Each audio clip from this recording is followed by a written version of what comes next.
Beberapa waktu lalu, Valve baru aja merilis harga resmi dari Steam Machine dan udah dijual juga secara resmi sebetulnya oleh Valve. Harganya itu mulai dari 1049 US dollar untuk kapasitas RAM 16 GB dan juga storage 512 GB. Harga 1049 US dollar ini sebetulnya dekat sekali dengan MSRP dari RTX 5080 yang mana di Indonesia itu dijual harga termurahnya di kisaran 21 sampai dengan 22 juta rupiah. Jadi, kalau Steam Machine itu dimasukin ke Indonesia alias ada toko yang secara pribadi mereka impor sendiri lah istilahnya, gua rasa di Indonesia bakalan dijual di angka sekitar 21 sampai dengan 22 jutaan. Nah, PC yang ada di sebelah gua ini dirakit oleh Enter Computer. Ini bukan simulasi dari gua kali ini. Karena kalau gua sebetulnya udah sempat bikin waktu itu sama Okem ya, yang mana secara spesifikasi juga identik dengan spesifikasi dari Steam Machine, mulai dari CPU-nya dan juga GPU-nya. Bahkan gue juga udah bikin versi yang dimensinya itu nggak terlalu beda jauh dengan Steam Machine menggunakan Desmit dengan isi spesifikasi yang sama juga. Kali ini Enter Computer mencoba mensimulasikan spesifikasi PC rakitan yang memang bisa dibilang bahkan ini di atas dari Steam Machine, tapi dengan harga yang kurang lebih sama kayak Steam Machine kalau diimpor masuk ke Indonesia. Kayak gimana spesifikasinya, langsung aja kita bahas. Catatan yang perlu kalian ketahui di awal ialah bahwa PC yang satu ini hanya menggunakan memori 16 GB single channel. Jadi ini kapasitas memori yang sama seperti Steam Machine. Bahkan Steam Machine juga itu dibekalinya kabar-kabarnya dengan memori DDR5 single channel juga. Bahkan single channelnya SODIMM, bukan DDR5 kencang seperti DIMM yang ada di PC desktop. Memori yang digunakan di sini ialah dari Cleve dengan seri FitV Jet Black. Meskipun 16 GB single channel, tapi ratingnya udah dikasih 6400 MB transfer per second. Lah, kalau single channel berarti jadi pelan dong ya. Sebetulnya Steam Machine juga pakai single channel yang otomatis bakalan jadi pelan sih. Tapi untuk PC yang satu ini, racikan dari Enter menurut gue cukup menarik mengingat prosesor yang digunakan ialah CPU X3D. Ya, prosesor yang digunakan di sini ialah AMD Ryzen 5 7500 X3D. Menjadi prosesor X3D dengan soket AM5 termurah saat ini ya. Dengan adanya si X3D ini, dengan L3 cache yang sangat-sangat gemuk, itu ngebikin memori latensinya juga jadi lebih pendek. Sehingga antara penggunaan memori single channel dan juga dual channel itu nggak terlalu berbeda jauh. Sebetulnya gue udah ngetes ini pada Ryzen 7 9800 X3D dan juga 9850 X3D. Tapi nanti dalam pengujian gue juga bakalan unjukin perbedaannya antara 16 GB single channel dan juga 32 GB dual channel sebagai bahan referensi kalian.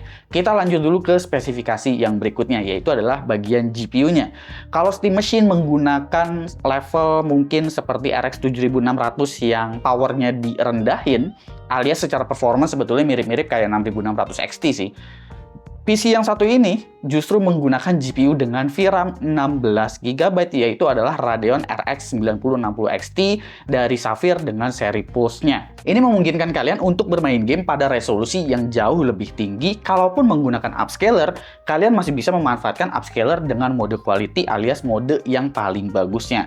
Seperti yang kita tahu ya, memang AMD udah merilis FSR 4.1 dan itu mendukung juga untuk RDNA 3. Tapi dengan adanya si RDNA 4 ini, dengan kapasitas VRAM juga yang jauh lebih besar, tentu ini bakalan jauh lebih feature proof daripada kalian membeli Steam Machine. Tapi emang secara form factor PC ini nggak bisa disamakan dengan Steam Machine karena Steam Machine itu kecil sekali, kurang lebih ya mirip-mirip seperti Desmit, bahkan lebih kecil sedikit daripada Desmit. Ini kita masih menggunakan form factor micro ATX ya. Motherboard yang gue gunakan aja di sini dari Asus Prime dengan seri B650 EMA Wi-Fi. Paling nggak dengan kita menggunakan motherboard ini kita udah mendapatkan opsi upgrade yang cukup leluasa, baik itu dari memori dan juga storage. Lalu di bagian rear I/O-nya juga yang udah cukup lengkap serta dengan Wi-Fi. Mungkin kalau harus gue cari kekurangannya itu di bagian USB-C yang belum ada di bagian rear I/O dan juga di bagian front I/O yang belum ada USB Type-C yang kencang karena kita menggunakan casing yang bisa dikategorikan murah di sini dari Cube Gaming. Lebih tepatnya Cube Gaming Profix. Ini PC udah dual chamber, kelihatan keren aja gitu sebetulnya, dan bagian bawahnya juga kelihatan kayak bolong gitu, tapi sebetulnya airflow-nya masih tetap kehalang sama kabel-kabel. Jadi ini nggak pure bolong ya, cuman kayak aksen-aksen doang dengan LED strip RGB-RGB-an gitu yang kita bisa konekin langsung lewat controller di casingnya ataupun kita konekin ke RGB header yang ada di motherboard. Kekurangannya ya bagian front I/O itu belum ada USB Type-C-nya, cuman ada USB 3 dan juga USB 2 bahkan masih dikasih di casing ini. Wajar lah ya, casingnya juga harganya memang murah. Untuk SSD kapasitasnya dikasih sama ya sama Enter, kapasitasnya sekitar 500 GB. SSD yang dikasih di sini ialah dari Adata dengan seri Legend 860. Ini NVMe PCIe Gen 4 SSD, tapi secara kecepatan sekuensial sebetulnya bukan yang paling the best di kelasnya. Jadi ya bisa dibilang ini NVMe PCIe Gen 4 SSD yang kelasnya memang mediocre lah. Dan kalau Steam Machine, gue belum tahu kecepatan SSD yang didapat itu dikasihnya seperti apa. Power supply di PC ini juga nggak dikasih yang abal-abal. Enter komputer langsung kasih power supply dari Superflower dengan seri Zillion, kapasitas 650 watt dan ini udah ATX 3.1 juga ya. Lalu untuk bagian sistem pendingin, menurut gua sebetulnya ini masih bisa dipres lagi apabila kita menggunakan air cooling, tapi di sini udah cukup overkill karena kita mendapatkan all-in-one water cooling 360 mili walaupun ini dari Cube Gaming. Serinya itu ialah Luminex 360 ERGB. Jadi ya sebetulnya nilai plus aja sih karena kita mendapatkan cooling yang memang udah overkill, yang menandakan ya CPU kita secara temperatur bakalan jalan ya cukup sehat di PC rakitan yang satu ini.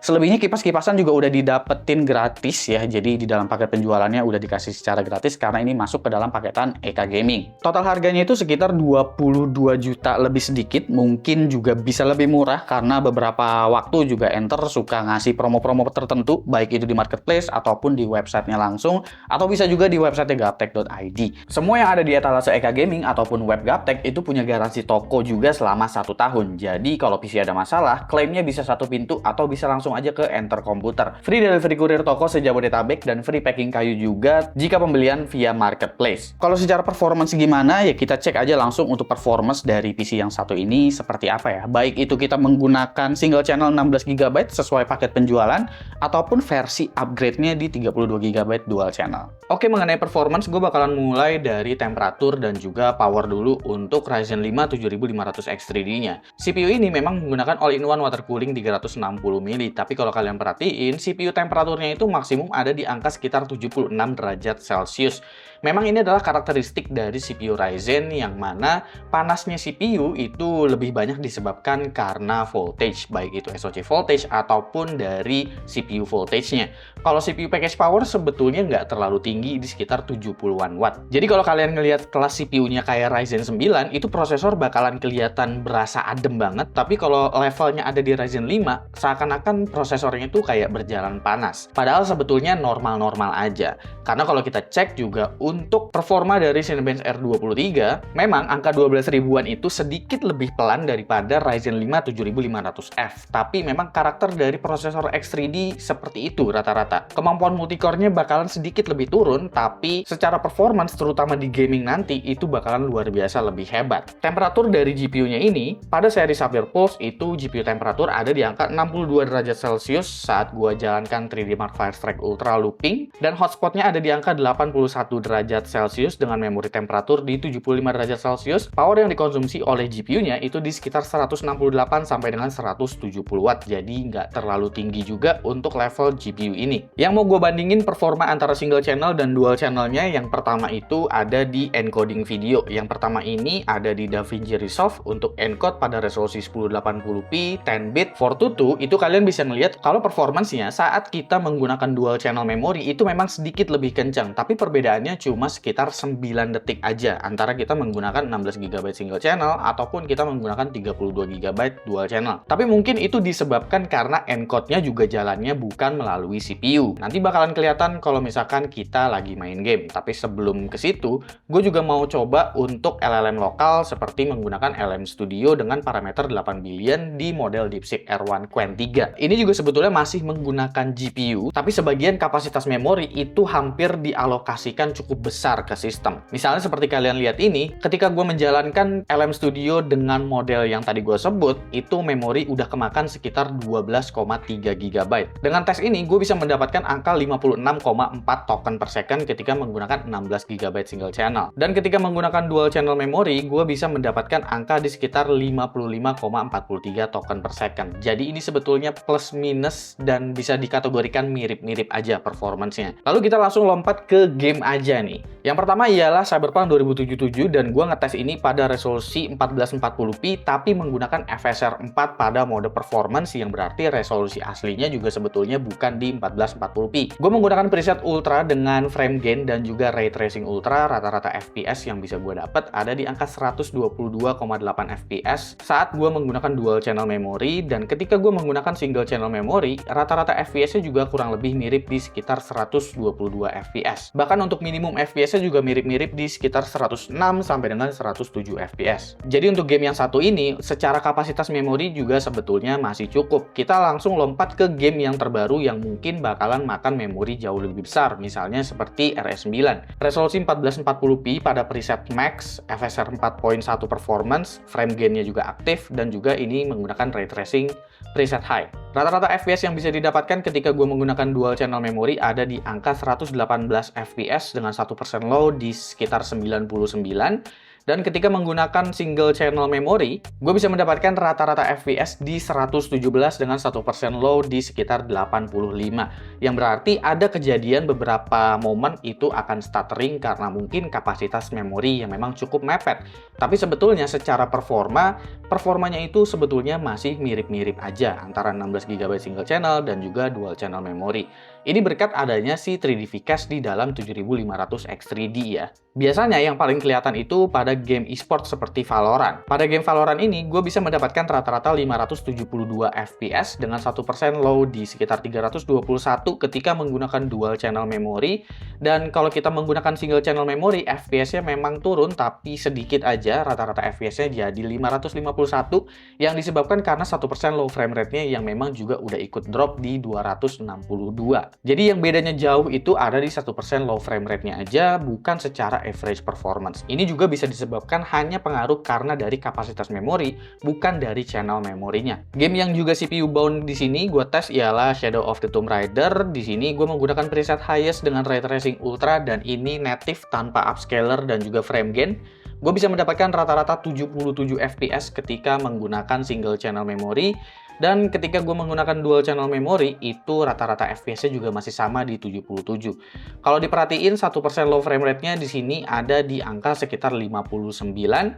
Dan ketika kita menggunakan dual channel memory juga 1% low frame rate-nya masih sama di sekitar 59 FPS. Game yang paling stuttering itu biasanya ada di Hogwarts Legacy, dan untuk dual channel memory pada preset Ultra menggunakan FSR Performance, Frame Gain, dan juga Ray Tracing Ultra, di sini gue bisa mendapatkan rata-rata 101 FPS dengan 1% low di sekitar 39. Dan ketika gue menggunakan single channel memory, itu untuk 1% low-nya juga turun ya di sekitar 29 FPS dan rata-rata FPS-nya ada di angka 103 tapinya. Pada Horizon Zero Dawn juga mendapatkan rata-rata di 180 FPS, baik itu menggunakan dual channel memory ataupun single channel memory. Kalau diperhatiin 1% low frame rate-nya di sini ada di angka 128 untuk dual channel memory, sementara untuk single channel memory 1% low frame rate-nya ada di angka 124. Bedanya tipis banget antara single channel dan juga dual channel memorinya. Ya, kita udah melihat bahwa performance dari 7500 X3D kalau kita combine dengan 9060 XT dan kita menggunakan single channel memory di 16GB, perbedaan performance-nya itu bahkan hampir nggak terasa. Apalagi kalau misalkan kita mainnya itu di resolusi yang jauh lebih tinggi. Ini juga bisa terbantu karena kita menggunakan GPU dengan VRAM yang jauh lebih besar di 16GB. Apabila kita menggunakan resolusi yang lebih rendah, mungkin kita akan melihat perbedaan yang sedikit, tapi sedikit banget sih, karena bahkan gue udah sempet ngetes CPU ini dengan RTX 5080, itu aja perbedaannya juga nggak terlalu yang signifikan banget antara single channel dan juga dual channel memory. Apalagi dengan level GPU yang memang lebih bawah daripada itu. Perbedaannya jadi semakin nggak terasa lagi. Segini gue ngetesnya itu baru di Windows loh, yang memang udah makan resource memori besar, dan Windows yang gue tes tadi juga itu nggak ada di depload sama sekali. Untuk perbedaan antara Windows 11 dan juga menggunakan SteamOS, itu kalian bisa cek video gue bareng dengan Oke Mudin, karena sebetulnya secara performance perbedaannya nggak begitu terasa. Yang paling terasa adalah memang konsumsi di bagian kapasitas memorinya aja. Dan untuk beberapa game memang ada yang di SteamOS atau di Linux lebih unggul, ada yang di Windows 11 masih tetap lebih unggul. Jadi ya masih mirip-mirip lah. Dan kalau kalian mau install SteamOS di sini, bahkan Valve juga udah secara resmi ngasih tuh untuk file dari SteamOS-nya. Jadi udah nggak perlu pakai Bazzit lagi atau pakai Holo ISO OS lagi. dan lain sebagainya. Memang skinnya mirip-mirip juga sama SteamOS. Jadi menurut kalian gimana untuk PC yang satu ini? Silahkan komen di bawah dan kasih pendapat kalian masing-masing. Jangan lupa subscribe Gosuki, dan seperti biasa sampai jumpa di lain kesempatan.